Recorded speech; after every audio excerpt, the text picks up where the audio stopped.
Assalamualaikum warahmatullahi Hmm. wabarakatuh.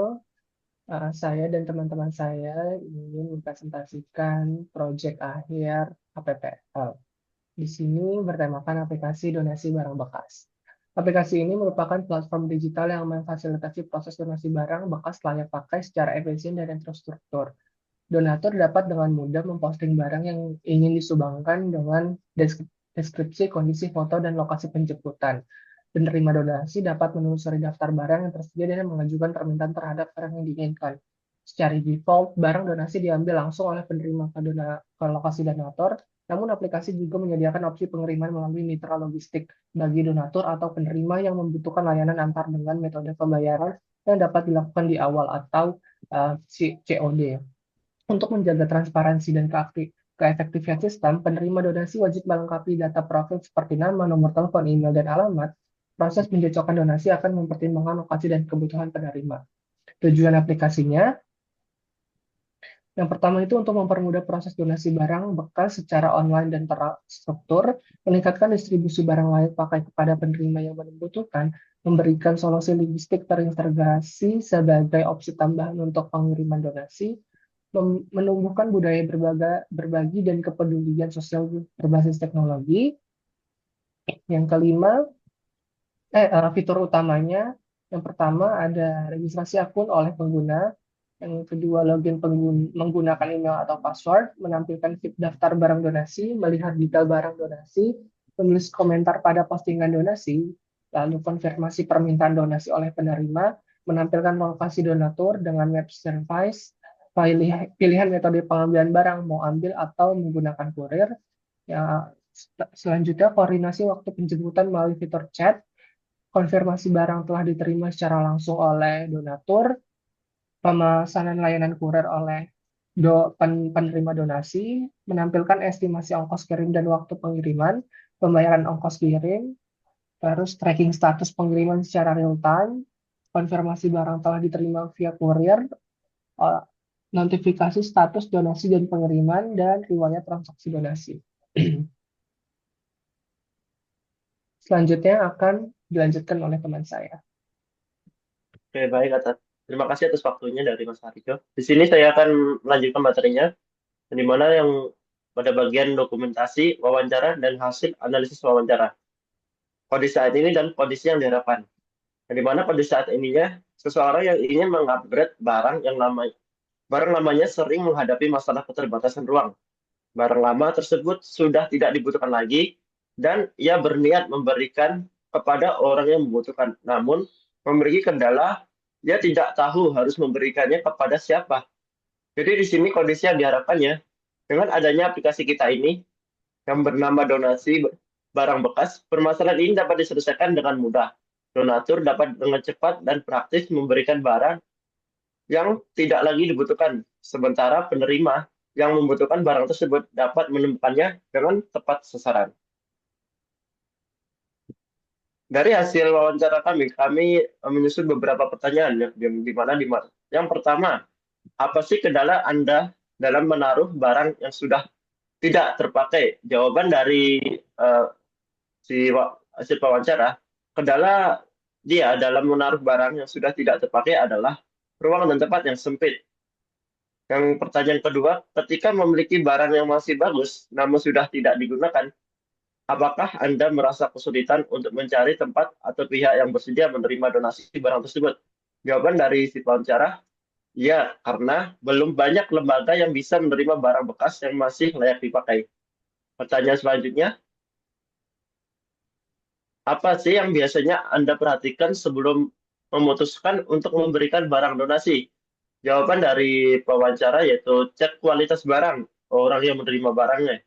Selanjutnya, seberapa penting sih bagi Anda untuk mengetahui siapa yang menerima barang donasi Anda? Hasil jawabannya penting karena dengan siapa saya tahu kalau penerima barang memang membutuhkan barang yang didonasikan. Pertanyaan selanjutnya, jika tersedia aplikasi yang memudahkan proses donasi barang secara online, apakah Anda bersedia menggunakannya? Lalu mengapa? Jawabannya iya, dia bersedia menggunakannya karena menurut dia, aplikasi tersebut dapat lebih memudahkan dia jika dia ingin memberikan donasi. Karena dengan aplikasi seperti itu, dan lebih mudah mengetahui sasaran penerima donasi serta akses pengirim donasinya. Dan pertanyaan yang terakhir, apakah Anda bersedia mengantar barang ke penerima atau lebih memilih penerima yang menjemput? Jawaban dari hasil wawancara, dia jujur, saya lebih jujur, lebih memilih untuk menerima yang menjemput barang donasi tersebut karena terkadang saya tidak mempunyai waktu untuk melakukan pengantaran barang. Dan mungkin segitu untuk hasil wawancara dari saya. Selanjutnya akan dibawakan oleh teman saya Samsuri Rizal. Oke, di sini saya akan menjelaskan FL atau Functional Requirement. Yang pertama itu ada fitur kita ada registrasi akun, di mana pengguna atau penerima donasi dapat melakukan registrasi dengan mengisi data seperti nama, email, password, nomor HP, dan juga alamat. Lalu, ketika login si penggunanya, pengguna dapat menggunakan email dan password yang terdaftar untuk mengakses dashboard aplikasi kami. Lalu, fitur yang ketiga, kami bisa melihat feed donasi atau penerima donasi dapat melihat feed seperti kayak di IG yang berisi daftar postingan donasi yang tersedia sesuai data di database. Lalu yang keempat itu pengguna dapat melihat informasi detail dari sesuatu postingan donasi seperti deskripsi maupun komentar tentang barang donasi. Lalu FL yang kelima itu ada komentar pada postingan. Jadi penerima dapat menulis komentar pada postingan dan sistem akan menyimpan serta mengirim notifikasi kepada donatur. Lalu keenam ada konfirmasi menerima donasi. Ketika penerima sudah dapat konfirmasi bahwa ia ingin menerima suatu barang donasi, lalu sistem akan memperbarui status. Lalu yang ketujuh menampilkan lokasi donatur. Setelah sistem mengonfirmasi, maka sistem akan menampilkan lokasi donatur menggunakan integrasi map service agar penerima mengetahui lokasi. Lalu yang kedelapan, penerima akan memilih metode pengambilan, baik itu secara langsung atau COD, atau bisa menggunakan kurir seperti Gojek, JNE, dan lain-lain. Lalu yang kesembilan, ada koordinasi langsung. Jika memilih ambil langsung, pengguna dapat melakukan koordinasi waktu dengan donatur melalui fitur pesan ataupun chat. Lalu yang ke-10 ada konfirmasi barang diterima atau langsung. Penerima dapat menandai bahwa barang telah diterima secara langsung dan status akan diubah menjadi selesai. Lalu yang ke-11 menggunakan kurir. Jika memilih menggunakan kurir, maka sistem akan mengatur pemesanan layanan kurir dan akan menyimpan alamat penerima. Lalu yang ke-12 ada estimasi ongkir.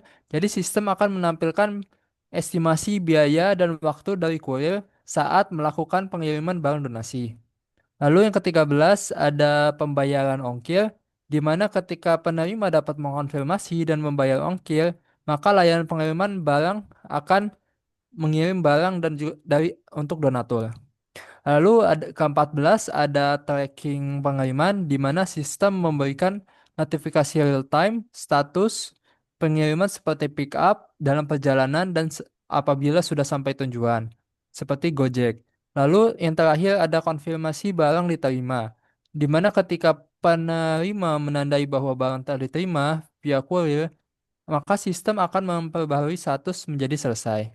Mungkin itu saja yang dapat saya sampaikan, akan dilanjutkan oleh teman saya Mustafa Abdul Rahim. Baik, di sini saya akan melanjutkan, di mana di sini ada non-functional requirement, yaitu kebutuhan non-fungsional. Yang pertama adalah dari kinerja aplikasi, di mana sistem harus mampu merespon aksi pengguna seperti login, komentar, konfirmasi donasi dalam waktu kurang dari 3 detik. Kemudian, dari sisi keamanan data, di mana sistem akan menyimpan data pengguna secara aman dengan enkripsi dan menggunakan token untuk autentikasi session.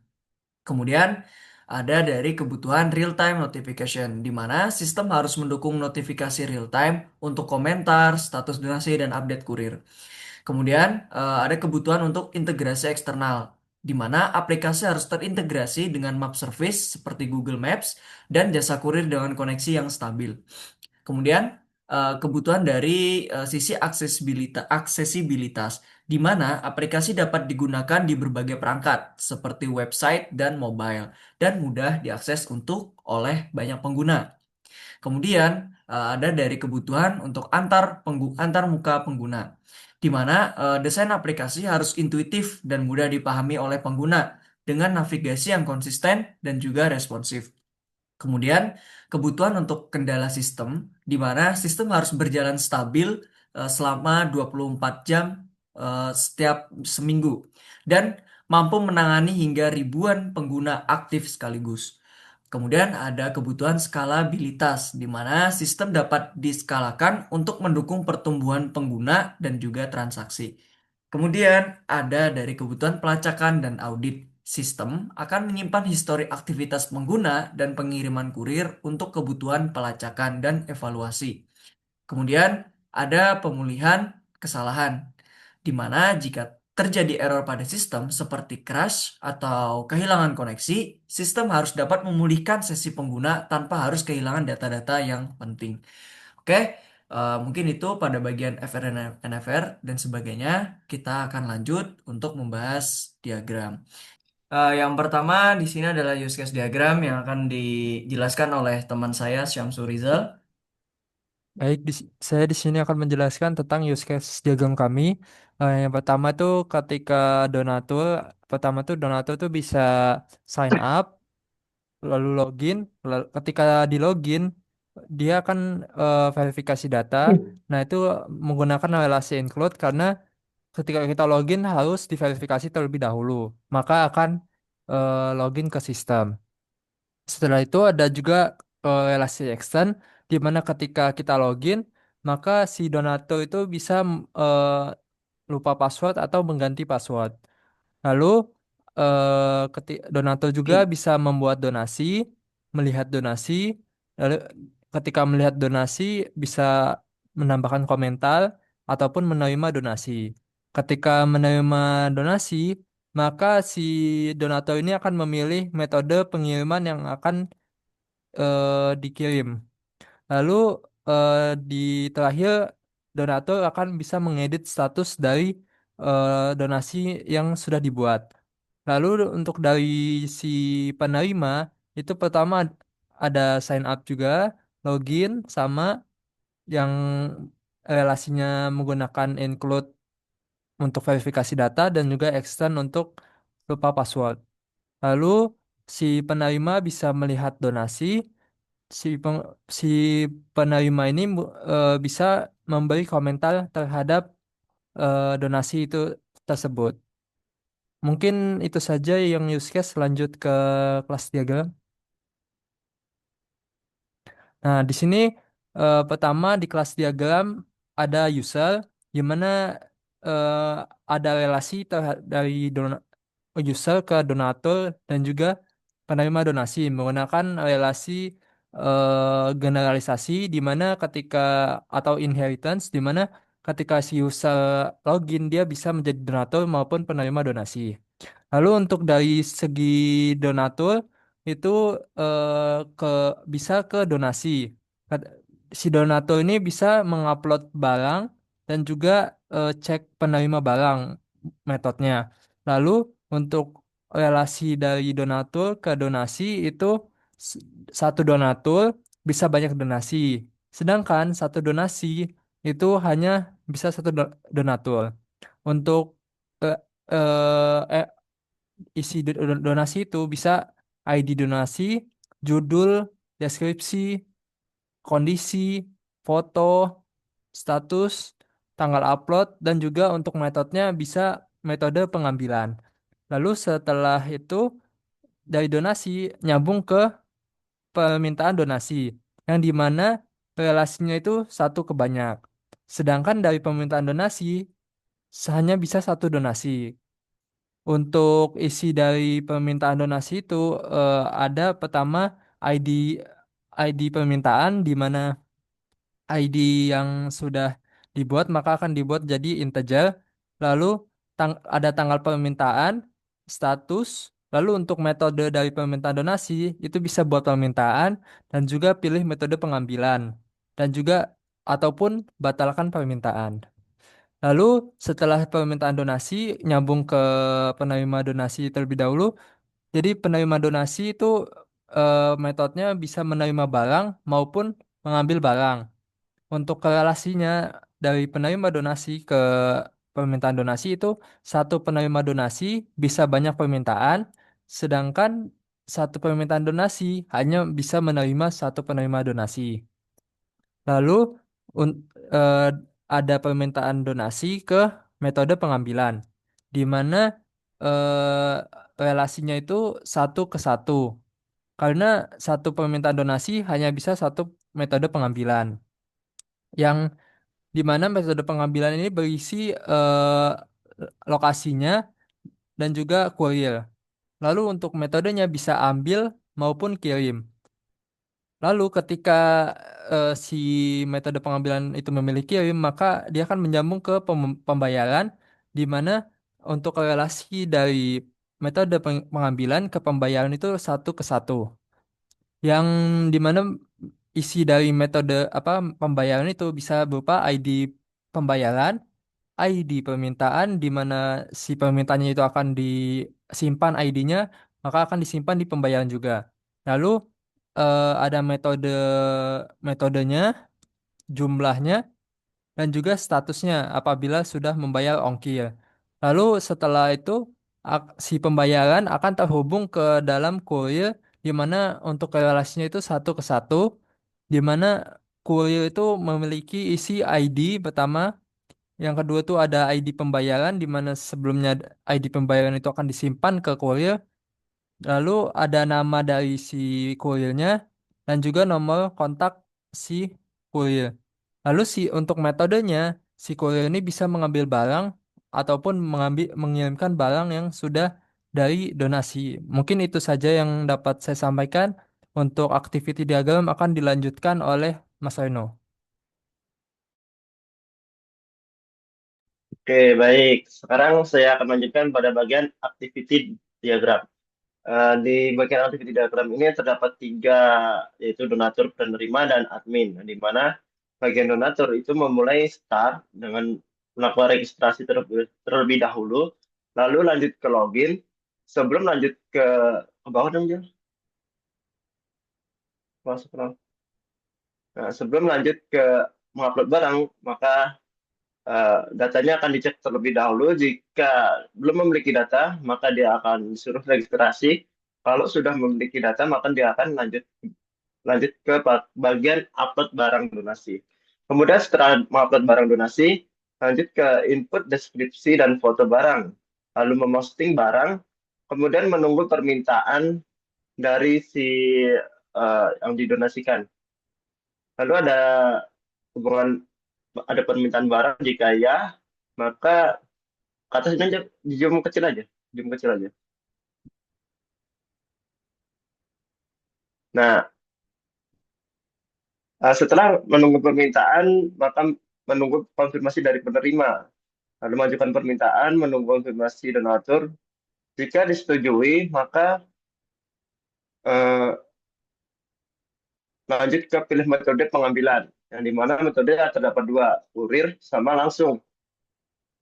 Lalu mengkonfirmasi pembayaran jika menggunakan kurir, jika tidak langsung ke koordinasi dengan mitra logistik.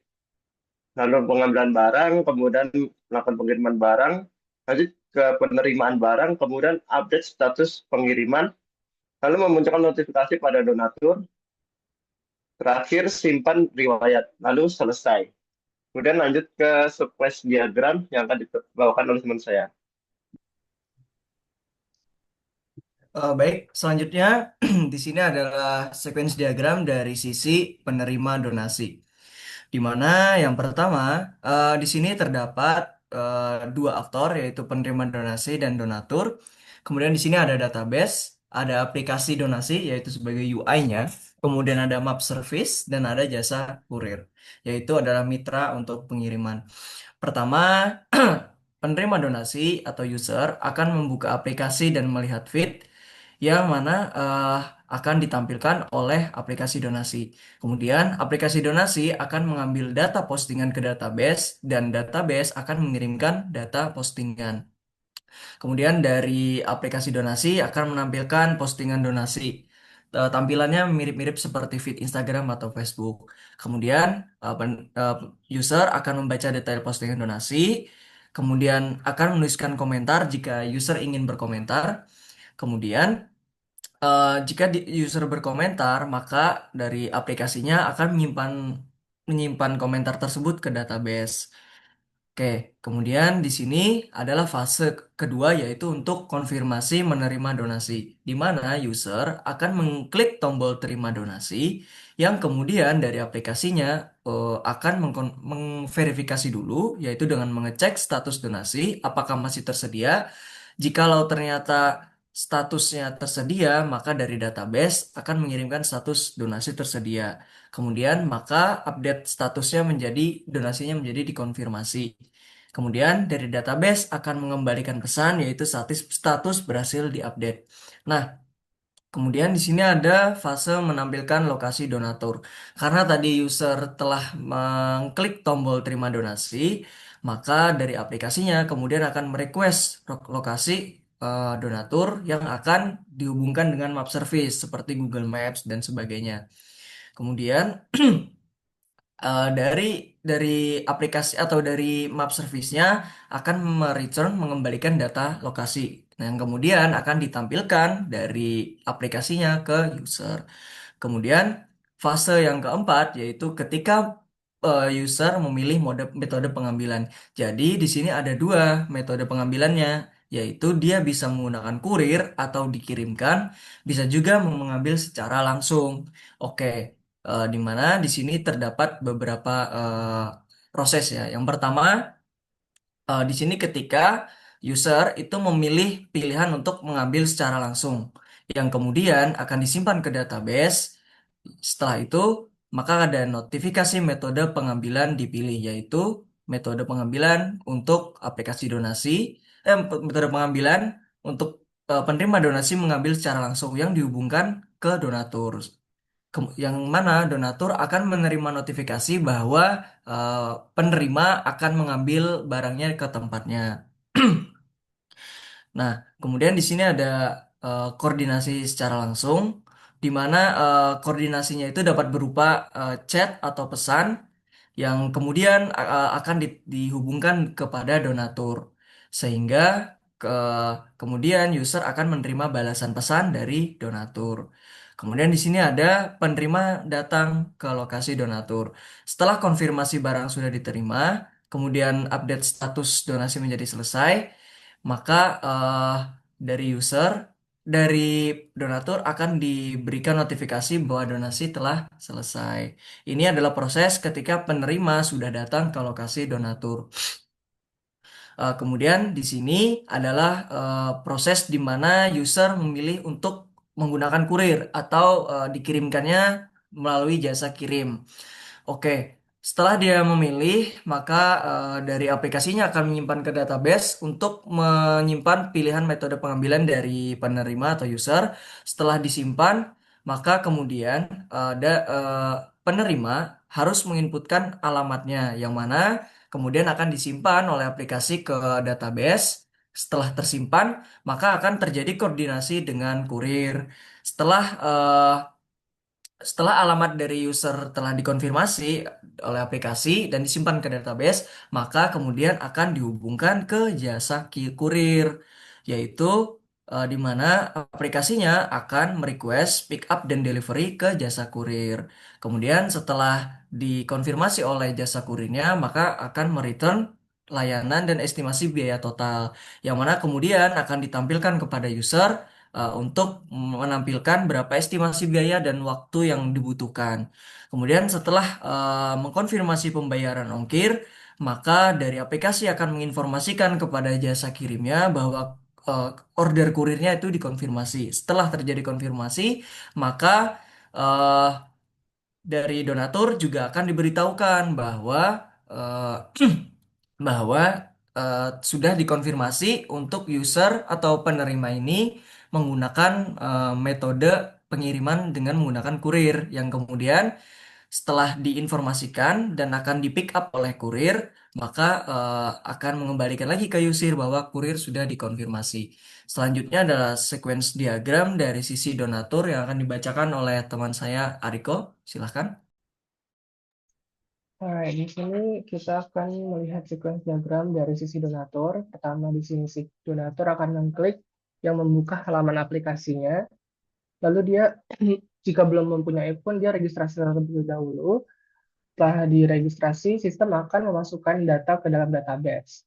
Database berhasil menyimpan data, lalu donatur akan menerima notifikasi bahwa registrasi telah berhasil.